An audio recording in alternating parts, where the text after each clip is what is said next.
Good morning बेटा। Okay fine, तो अब स्टार्ट करते हैं।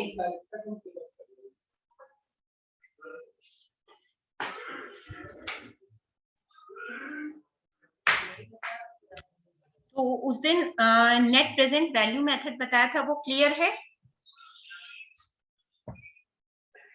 बोलो बच्चों।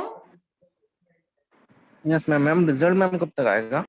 बेटा रिजल्ट का कोई आइडिया नहीं है। रिजल्ट के लिए ऑफिस में फोन करके पता करो या हैदर सर से पूछो, ठीक है? तो आज हम एनपीवी से बाद में जो नेक्स्ट मेथड है internal rate of return method, तुम लोग वो पीडीएफ भी साथ साथ खोल लो। अभी हम वैसे स्क्रीन तो शेयर करेंगे ही, और टेबल खोल लो। स्क्रीन तो शेयर करने से तुम लोगों को दिख जाएगा। नेक्स्ट हमारा मेथड है इंटरनल रेट ऑफ रिटर्न का, ठीक है?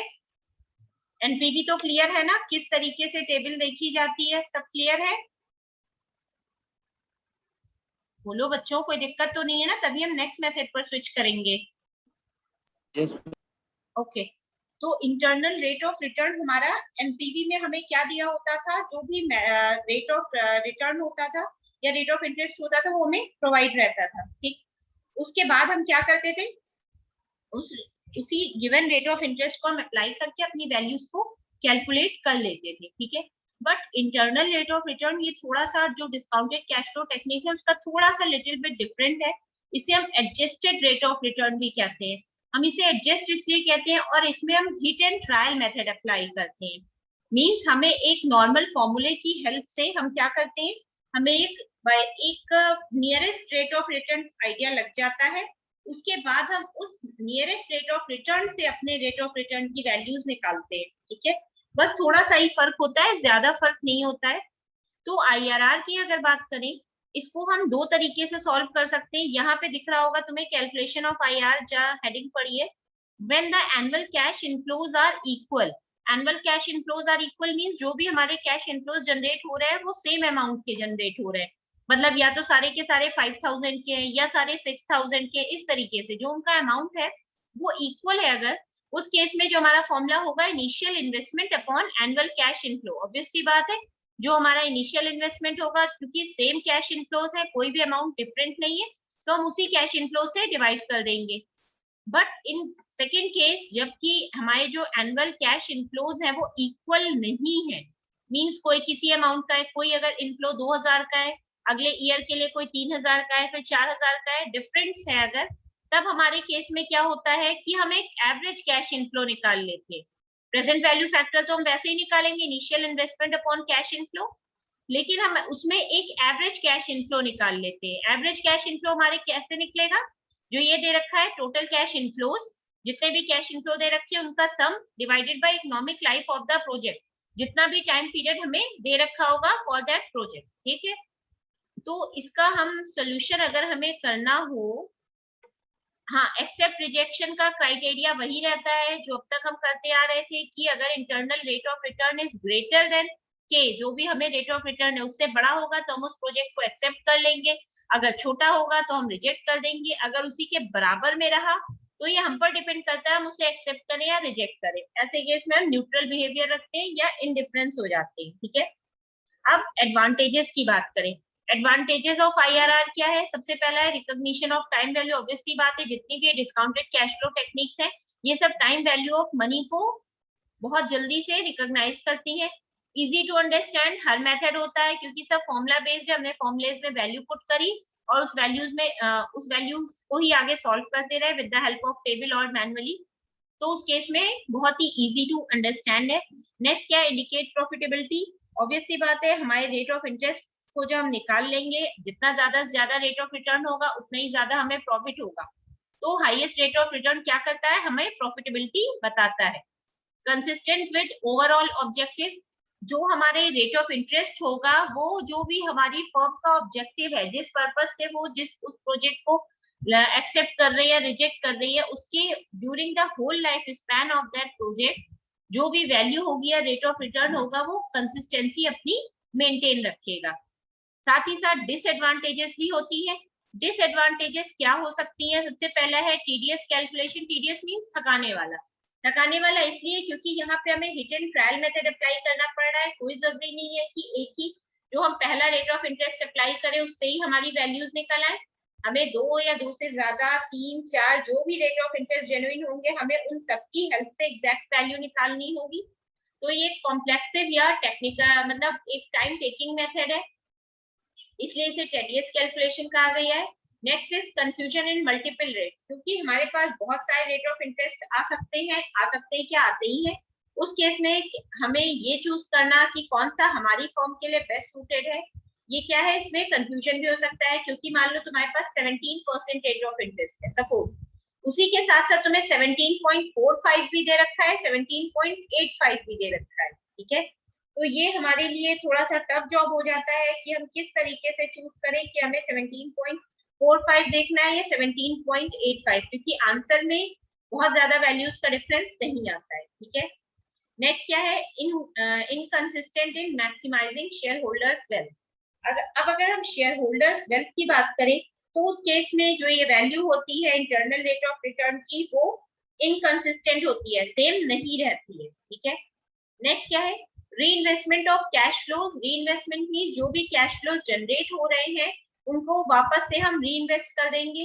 अब अगर हम इन्हीं को रीइन्वेस्ट करेंगे तो कहीं ना कहीं somehow we have to face difficulty in calculations of rate of interest, ठीक है।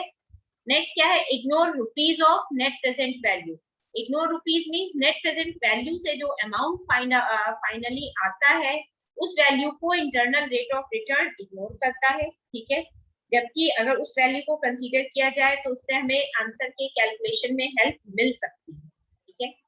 अब नेट प्रेजेंट वैल्यू और आईआरआर में डिफरेंस भी होते हैं, सिमिलैरिटीज भी होती है, ये तुम लोग अपने आप पढ़ लेना, ठीक है।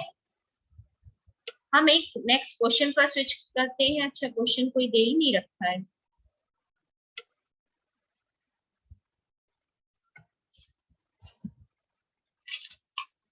जो हमने पीडीएफ भेजा था उसमें क्या कोई भी क्वेश्चन नहीं है? जरा सब लोग पीडीएफ खोलो, जो भी हमने कैपिटल बजटिंग का पीडीएफ भेजा था वो एक बार खोलो।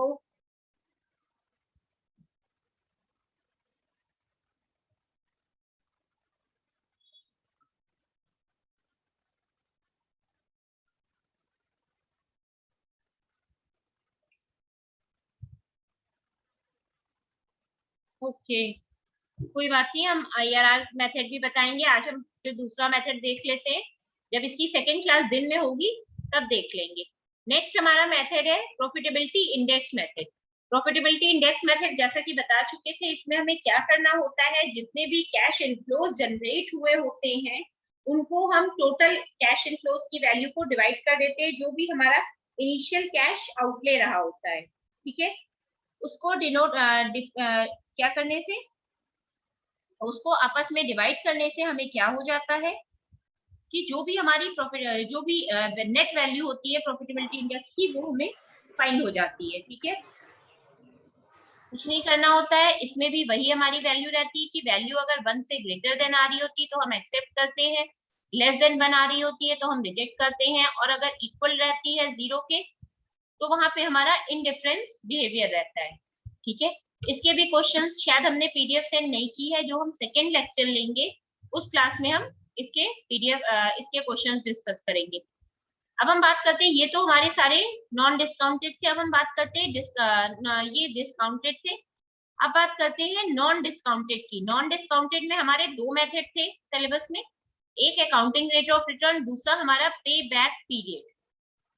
ठीक है, अब अगर पे बैक पीरियड मेथड की बात करें तो देखो एक क्वेश्चन है। क्वेश्चन क्या कह रहा है कि कोई प्रोजेक्ट है जिसकी कॉस्टिंग 1 लाख रुपीस है और जिसका जो एनुअल कैश इनफ्लो देता है 20,000 रुपए का। ठीक है, फॉर 8 ईयर्स, 8 सालों तक 20,000 रुपए का कैश इनफ्लो देता है। हमें ये बताना है कि जब जो प्रोजेक्ट की कॉस्टिंग है और जो एनुअल कैश इनफ्लोज है, ठीक है, कितने टाइम पीरियड में वो पैसा जो भी प्रोजेक्ट की कॉस्ट है वो रिटर्न हो जाएगी।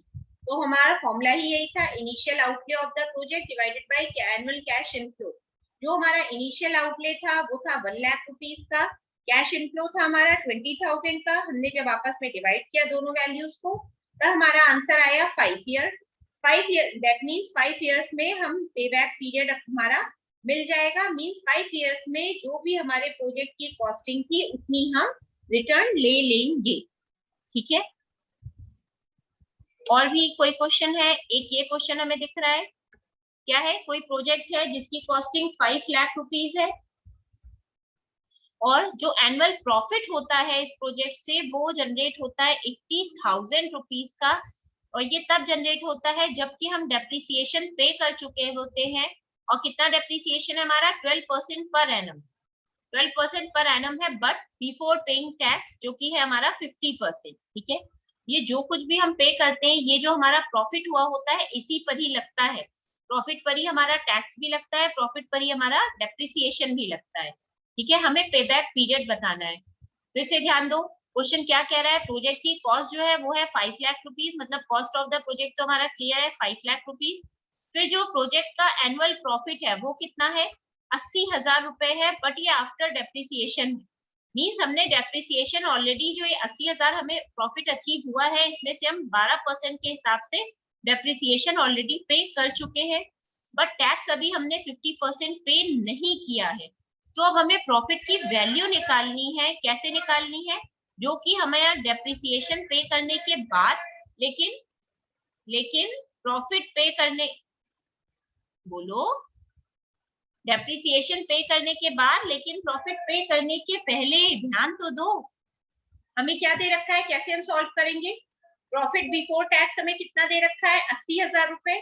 अब इसमें से हमें 50% टैक्स भी पे करना है।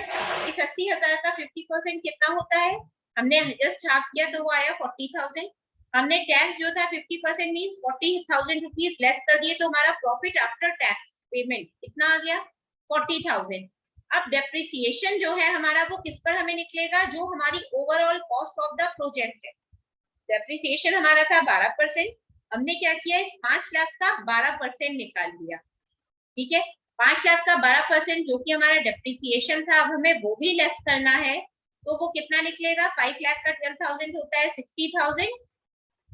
इस 40,000 में हमने 60,000 को ऐड कर दिया, कितना आ गया हमारा? ₹1 लाख। ये हमारा वो प्रॉफिट रहा जो कि हमारे डेप्रिसिएशन पे करने से पहले था। ठीक है, टोटल प्रॉफिट हमारा कितना था? 1 लाख रुपए, जिसमें से हमने जब डेप्रिसिएशन पे कर दिया वो तब, और प्रॉफिट पे कर दिया, सब कुछ पे करने के बाद हमारा ये जो बन रहा था ये हमारा 80,000 था। ठीक है,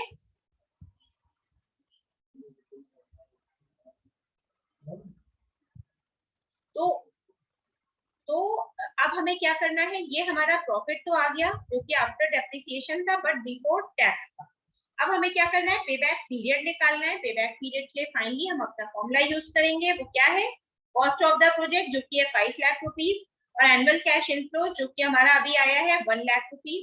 इन दोनों को आपस में डिवाइड कर देंगे, जो आंसर आएगा वही हमारा टाइम पीरियड होगा कि उतने टाइम पीरियड में हमारा पैसा हम पूरा रिटर्न कर ले जाएंगे। ठीक है, नेक्स्ट हमारा एक और क्वेश्चन है, वो क्या है? Determine the payback period for a project which requires a cash flow of ₹10,000 and which requires a cash outlay of ₹10,000। मतलब जो प्रोजेक्ट की कॉस्टिंग है वो जनरली है 10,000 रुपए, और जो कैश इनफ्लोज जनरेट हो रहे हैं वो कैसे हो रहे हैं? 2,000, 4,000, 3,000, और सबसे लास्ट में कितना है?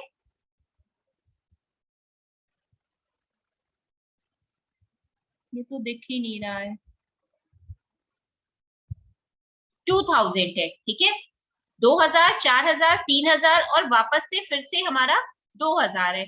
तो और जो ये first second third fourth year के कैश इनफ्लो से जो कि जनरेट हो रहे थे। अब देखो, जो प्रोजेक्ट की कॉस्ट है वो है 10,000 रुपए, लेकिन जो कैश इनफ्लोज जनरेट हो रहे हैं वो हमारे हो रहे हैं टोटल 11,000 रुपए के, ठीक है। तो अगर हम सिर्फ 3 कैश इनफ्लोज लेकर चले, मतलब 2000, 4000 और 3000, तो उससे हमारे कितना टोटल जनरेट होगा? 9,000 रुपए। यही तो जनरेट होगा। तो जो हमारा ये पेबैक पीरियड है वो कहीं ना कहीं जो थर्ड कैश इनफ्लो जनरेट हो रहा है और जो फोर्थ कैश इनफ्लो है उसके बीच में लाई करेगा। बीच में ही तो लाई करेगा, क्योंकि हमारी टोटल प्रोजेक्ट की कॉस्टिंग 10,000 रुपए है और जो कैश इनफ्लोज जनरेट हुए हैं वो 11,000 के जनरेट हुए हैं, ठीक है। लेकिन जो हमारा कैश इनफ्लो है वो 10,000 पर ही आना चाहिए। अब ये हमारा 11,000 मतलब 1,000 रुपए हमारा एक्सीड कर रहा है। अब ये 1,000 रुपए हमें कैसे हमें एग्जैक्ट वैल्यू मिलेगी? ये 10,000 से 10,000 और 11,000 के बीच की वैल्यू क्या होगी? 10,500 होगी, यही तो होगी। लेकिन हम अगर 3 साल की देखें, 3 साल में हमारा कैश इनफ्लो जनरेट हुआ है 9,000, और जब हम फोर्थ ईयर के भी कैश इनफ्लो को इंक्लूड कर ले रहे हैं तो वो हमारा बन जा रहा है 11,000। मतलब टोटल वेरिएशन जो है हमारा, जो कैश आउटले है या प्रोजेक्ट की कॉस्ट है, उससे 1,000 रुपए का डिफरेंस है। तो लिखा भी हुआ है, so the payback period is somewhere between 3 and 4 years। इसके लिए हम क्या करेंगे, जो 1,000 रुपए हमें रिकवर करने हैं, टोटल डिफरेंस 2000 का है, बट जो बीच का डिफरेंस है 10,000 और 11,000 में, वो 1,000 का है। हमने क्या किया, 1000 divided by 2000 into time period कितने का है, 1 साल का ही तो वेरी कर रहा है, इंटू 12 मंथ्स हमने कर दिया। तो हमारा क्या आ गया, 6 मंथ्स आ गई, क्योंकि हमने 12 रख रखा था। तो हमारी जो वैल्यू आई है वो मंथ्स में आई है, क्योंकि हमें मंथ ही निकालना है। क्यों मंथ्स निकालना है? क्योंकि 3 साल से ज्यादा है और प्रॉपर 4 साल नहीं है, 4 साल से कम है। ऐसे केस में हम क्या करेंगे, जब हमने डिवाइड किया तो हम 12 से डिवाइड करेंगे, क्योंकि हमें मंथ में कन्वर्ट करना है। अब हमारी वैल्यू क्या आ गई, 3 years and 6 months, मतलब 3 साल और 6 महीने, मतलब कि 3.5 साल। ये हमारा आ गया पे बैक पीरियड मेथड। क्लियर है? क्लियर है सबको? नहीं क्लियर हो तो अभी बताओ, ये चीज छूट जाएगी तो समझने में दिक्कत होगी। बच्चों एटलीस्ट रिस्पॉन्स तो दो, तुम ही लोगों से पूछ रहे हैं।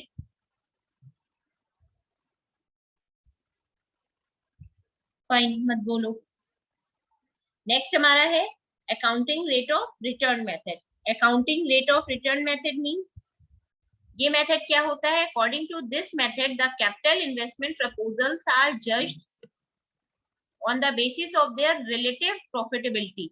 जो भी कैपिटल इन्वेस्टमेंट हमारे प्रपोजल है उनको हम जज कर रहे हैं, कैसे जज कर रहे हैं, जो भी उनसे रिलेटेड प्रॉफिटेबिलिटी है उसके बेसिस पर, ठीक है।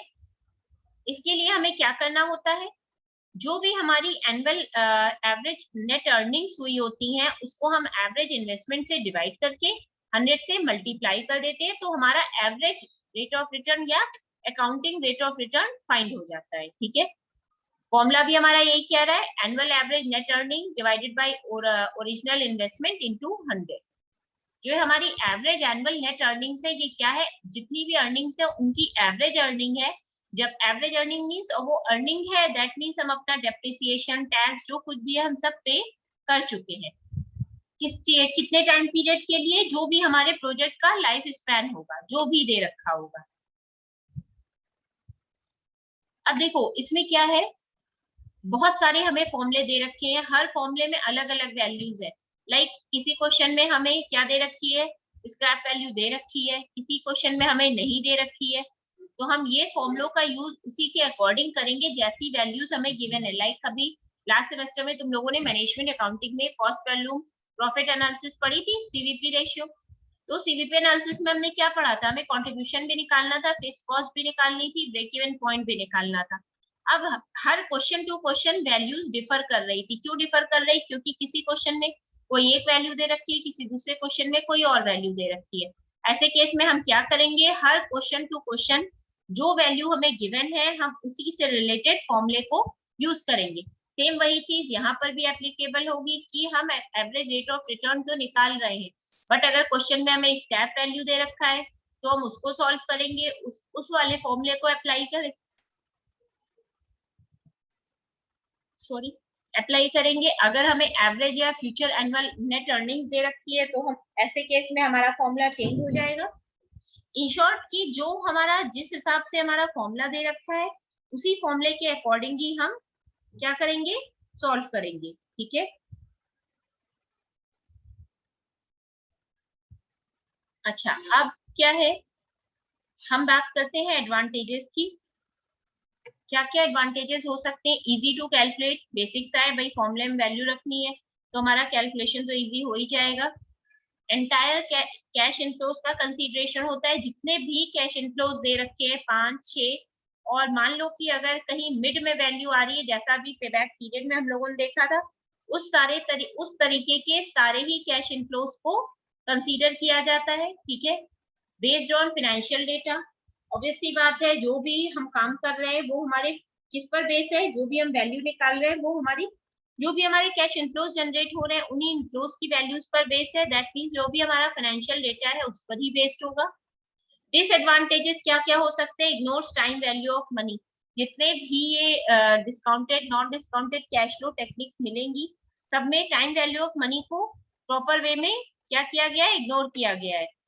नेक्स्ट क्या है, cost of project can not be determined accurately इसलिए कहा गया है क्योंकि हमें ये देख रहे हैं कि अगर इन केस वैल्यू कहीं मिडिल में लाई कर रही है, लाइक तीसरे साल से ऊपर और चौथे साल से कम, तो ऐसे केस में हमें एग्जैक्ट वैल्यू निकालने के लिए कहीं ना कहीं डेसिमल से 2-1 पॉइंट्स तक आगे जाना पड़ता है। और जैसा कि हम डेसिमल के पॉइंट्स पे अगर हम बात करें तो वहां पे हमारी एग्जैक्ट वैल्यू कहीं ना कहीं क्या हो जाती है, डिसलोकेट हो जाती है अपनी एग्जैक्ट वैल्यूज। ठीक है, नेक्स्ट क्या है, इग्नोर्स प्रोजेक्ट पीरियड।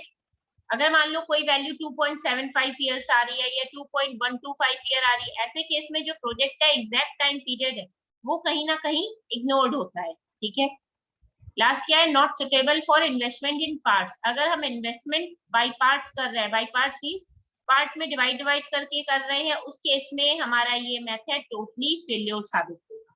ठीक है, अब क्वेश्चन देखते हैं। क्वेश्चन में हमें क्या दे रखा है, कोई भी दो प्रोजेक्ट हैं, नेमली प्रोजेक्ट ए प्रोजेक्ट बी, दोनों प्रोजेक्ट का एक्सपेक्टेड लाइफ ईयर दे रखा है। प्रोजेक्ट ए का है 4 इयर्स, प्रोजेक्ट बी का है 5 इयर्स। अब जो इस प्रोजेक्ट का ये इन्वेस्टमेंट है, इस इन्वेस्टमेंट के बदले हमें जो इनफ्लोज जनरेट हो रहे हैं इसी प्रोजेक्ट की लाइफ साइकिल या टाइम पीरियड में वो कैसे जनरेट हो रहे हैं, जो भी हमारे इनफ्लोज है वो after interest depreciation and taxes है, मतलब हम सब कुछ पे कर चुके हैं, इंटरेस्ट भी पे कर चुके हैं, डेप्रिसिएशन भी पे कर चुके हैं और टैक्स भी पे कर चुके हैं। हमारे इनफ्लोज क्या थे, क्योंकि प्रोजेक्ट ए की जो लाइफ थी वो 4 साल थी, प्रोजेक्ट बी की 5 साल थी, तो प्रोजेक्ट ए में हमें 4 कैश इनफ्लोज जनरेट हुए, प्रोजेक्ट बी में हमें 5 इनफ्लोज जनरेट हुए। प्रोजेक्ट ए के अगर हमने चारों इनफ्लोज को ऐड किया सिमिलरली प्रोजेक्ट बी के चारों इनफ्लोज को, तो प्रोजेक्ट ए की वैल्यू आई है 6000, प्रोजेक्ट बी की वैल्यू आई है 10000। ठीक है, 10,000 प्रोजेक्ट ए की वैल्यू, 20,000 प्रोजेक्ट बी की वैल्यू। ठीक है, सॉरी 6,000 प्रोजेक्ट ए की वैल्यू आई है और बी की वैल्यू आई है 10,000। अब हमें क्या करना है, जो भी हमारा प्रॉफिट है हमें वो निकालना है, उससे हमें उसी प्रॉफिट से अपना इनिशियल इन्वेस्टमेंट भी निकालना है, एनुअल प्रॉफिट भी निकालना है, नेट इन्वेस्टमेंट भी निकालना है। ठीक है, अब हम क्या करते हैं ध्यान दो, सबसे पहले हम टोटल प्रॉफिट लिखते हैं। टोटल प्रॉफिट के आगे ही हम प्रोजेक्ट ए प्रोजेक्ट बी दोनों प्रोजेक्ट्स के अलग अलग कॉलम बना लेंगे। तो प्रोजेक्ट ए के लिए टोटल प्रॉफिट हमें कितना हुआ है 6,000, प्रोजेक्ट बी के लिए हुआ है 10,000 मीन 10,000। अब अगर हमें एवरेज प्रॉफिट निकालना हो, ये जो टोटल प्रॉफिट आया है ये तो पूरे चारों साल का आया है। ठीक है, प्रोजेक्ट ए के लिए 4 इयर्स का, प्रोजेक्ट बी के लिए 5 इयर्स का, बट अगर हमें एवरेज निकालना हो कि एक ईयर का कितना, तब हमें क्या करना होगा, जितना भी कैश इनफ्लो जितने ईयर्स के लिए जनरेट हुए हैं वो कैश इनफ्लो को उसी ईयर की वैल्यू से डिवाइड कर दिया जाएगा। दैट मीन्स कि हमारा अगर 6,000 था और ये 4 साल की प्रोजेक्ट की लाइफ, तो हमारे जो एक एवरेज प्रॉफिट हुआ कितना हुआ, 1500 का। हर एक ईयर 1500 का हमें प्रॉफिट हुआ। अब सेकेंड जो प्रोजेक्ट बी था, उसमें जो प्रोजेक्ट की टोटल एवरेज प्रॉफिट आया था वो आया था 10,000 रुपए। वो हमारा कितना हुआ, एवरेज 15,000। ठीक है, नेक्स्ट हमारी वैल्यू क्या है, अब ये तो जो हमारा आ गया 1500 और 2000, ये हमारा क्या आया है, एवरेज प्रॉफिट आया है। ठीक है, अब हमें क्या निकालना है, नेट इन्वेस्टमेंट निकालना है अपने प्रोजेक्ट पर। ठीक है, नेट इन्वेस्टमेंट हम कैसे निकाल सकते हैं, ये हमें निकालना नहीं पड़ेगा, जो इन्वेस्टमेंट हमें दे रखा है उसी को हम यूज करेंगे। क्यों, क्योंकि हमारा नेट इन्वेस्टमेंट वही कहलाता है।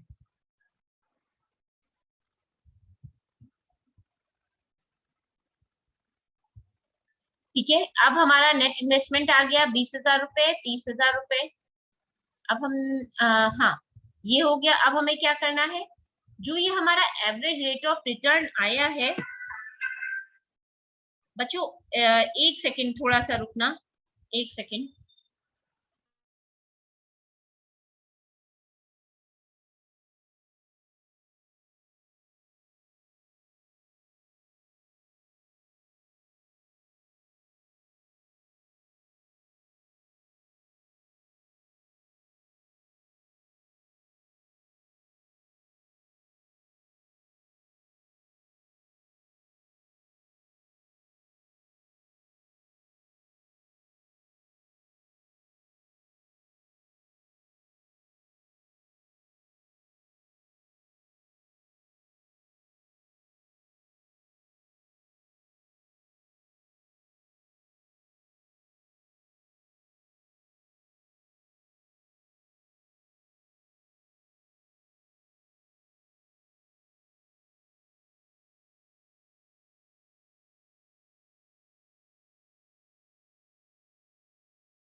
हाँ, तो हम कहाँ पर थे बच्चों?